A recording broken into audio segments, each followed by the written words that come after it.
That was 94. So out 94. Fresh off that. So, like, basically, you could just say, like, to wrap everything up in a nice little ribbon, 93 to 95, Wu-Tang fucking owned hip-hop. They really did. My only point is that it's not even on my top 3 is because you're only as strong as your weakest link. And if you look at who didn't drop an album that year or who isn't that good, they're a very large group, obviously, so you got the most to pick apart.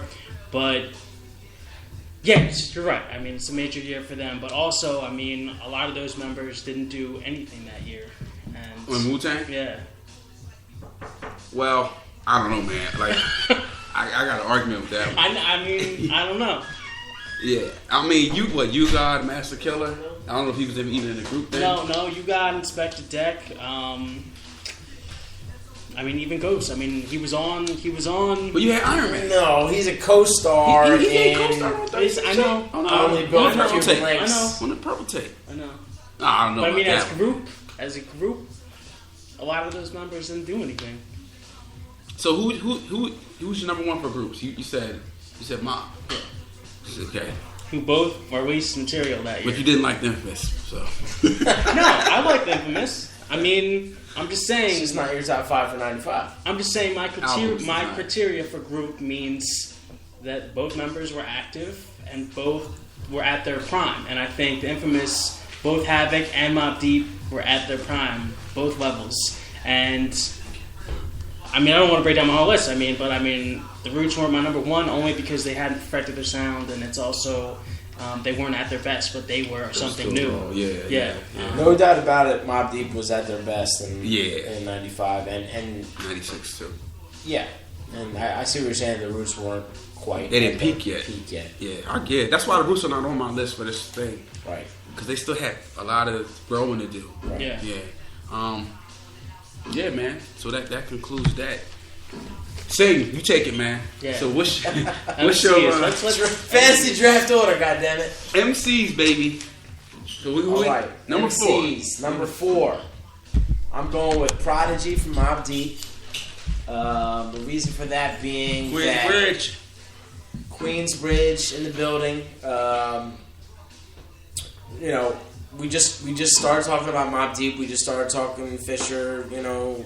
Wax poetically about Havoc and Prodigy being on the top of their game at that point.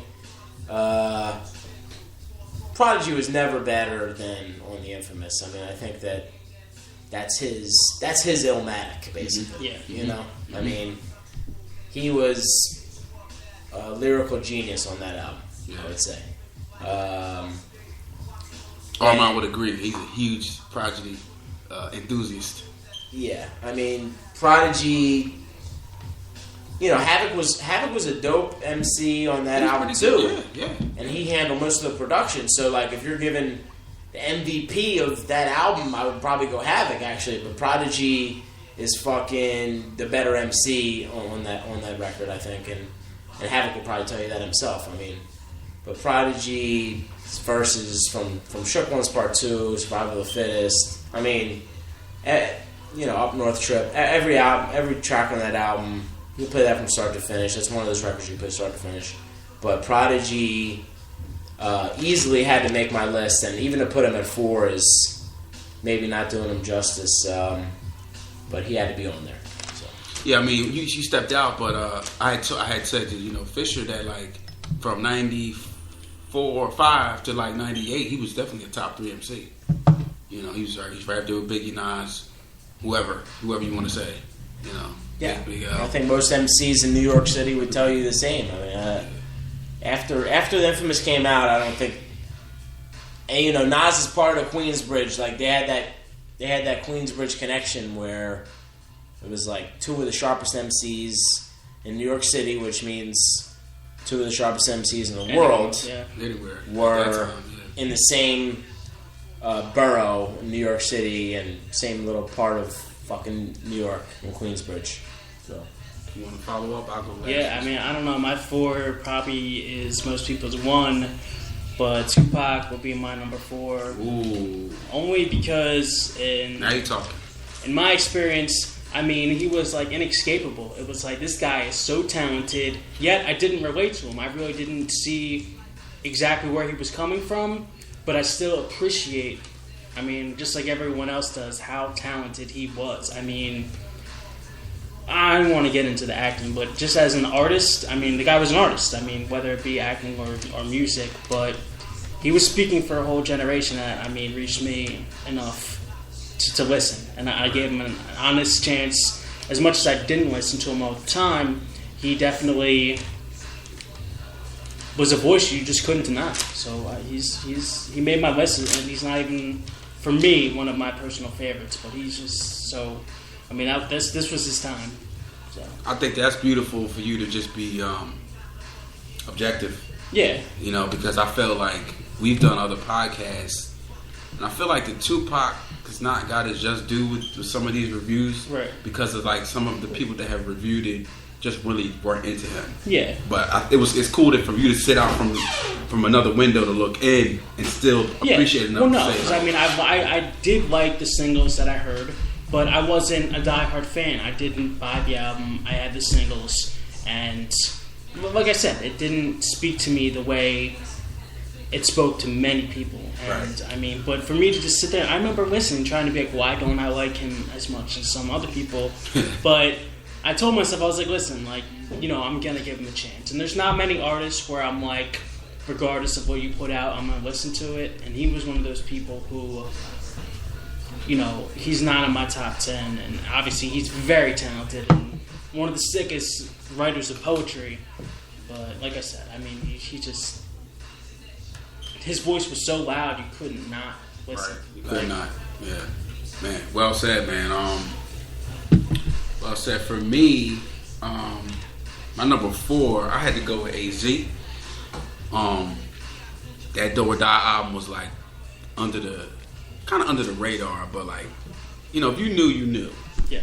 And I remember like Sugar Hill being on the radio, and I spoke about AZ on this podcast before. He's just another one of those guys that was a thread in my constant, what I wanted to be and what I wanted to look like, what I thought was cool, and just like the witty wordplay. And he was kind of like, AZ is like, if you go anywhere in the world and you know AZ, then it's like, it's a connection and a bond with that person. Right. You know, he's like the more intimate.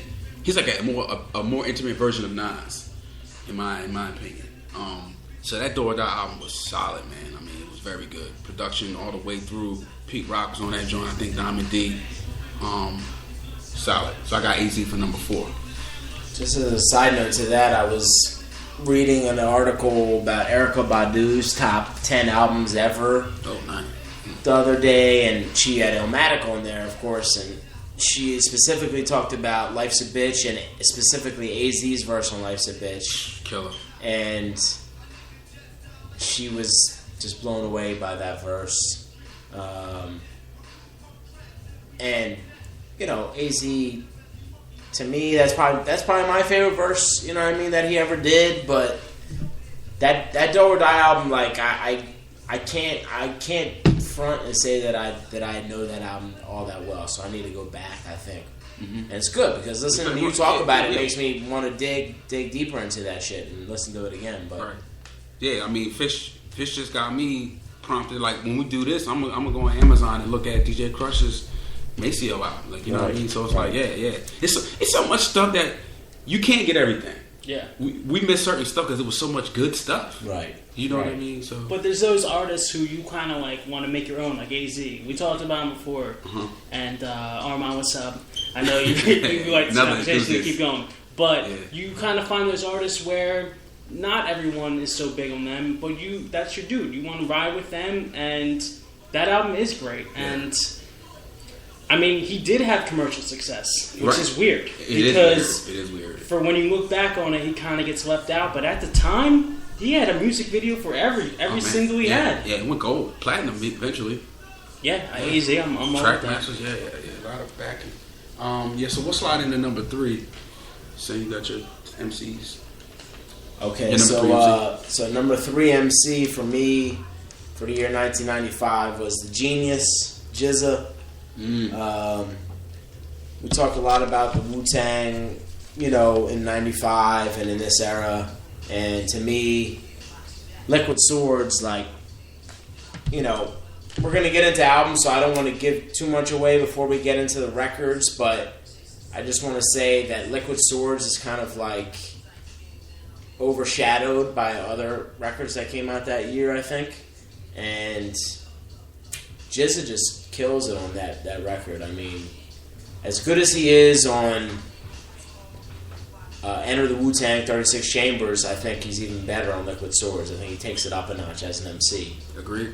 I think that his verses are iller on that, and that maybe because it's his own project and he gets to kind of like, although RZA did most of the production, but it's more his, it's the GZA's album. It's his first solo Wu-Tang album. I think that he absolutely fucking crushed that record. Yeah. So I would have GZA as my number 3 on 95 list. MCs. Yeah, I mean, to continue that, I mean, that was his second album. And yeah. And when he met RZA, I mean, we already went through producers. I mean, he pretty much handcrafted that album for him in a way that's not so much so with the Raekwon album that came out that year. It's just a more intimate, like vision, it seems, for one specific person. Yeah. And I agree with that. My number, what are we on, 2? 3. My number 3 would probably have to be Guru, just from the side project. Didn't have him on my list, but this was the second Jazzmatazz album that came out in '95. But for me, I mean, I'll keep bringing up the jazz influence. I mean, he pretty much, if you don't know what the Jazzmatazz series is, it's just a collective of jazz musicians that Guru thought would be a good crossover for hip-hop. And he would combine a jazz artist with a hip-hop artist, and he would rap over whatever that created. And when you look back on it, it's much more of a big thing. Because, I mean, at the time, there was nothing else like that. I mean, it was just completely crossover. It was on a jazz imprint. It was on... it was on Blue Note? It wasn't on Blue Note. It was on a subsidiary of Chrysalis, which was the UK... record label for Gangstar. Right. Hamadi was on there too. And it's also a reason why they were able to get these artists on there, because they were already on the label. But yeah, Jazzmatazz, I think there's 4 or 5, maybe even 6 now. A lot of them, yeah. But at the time, Volume 1 was successful. No one thought there was going to be a Volume 2. When it came out, I was so happy. And it just wasn't Gangstar, and let Guru do his own thing in jazz, and I love it. It's my number 3. That's a good one, man. For me, I got to go with Big L. He didn't. Lifestyles of Poor and Dangerous was a good album. I don't think it's a great album. It could have gotten. It's raw. You know what I mean? The album could have been a little fine tuned more. But when you talk about just lyrical skill and ability, Big L was kind of just better than a lot of people. And we can even go back to the 95 freestyle, Stretching My Beat with Jay-Z. Yeah. I mean, that alone puts him in somebody's top 5. Like, I remember hearing that in school. Probably heard it later than when it came out. And it's just like, oh my God, like, who is this dude? I'm like, Beavis, I get nothing but head. Like, what? Like, he was just saying crazy things, and he made Jay-Z look amateur, on a freestyling tip. So I gotta go Big L, and I'm number 3. You're number 3? Yeah. Okay, well, Big L is my number. Oh, well, let's look at the center. This guy go. Oh man, this guy. So we on number 2 I guess now. great minds think alike, and I think Fisher was about to say Big L's my number 2, and Big L's my number 2 for 95.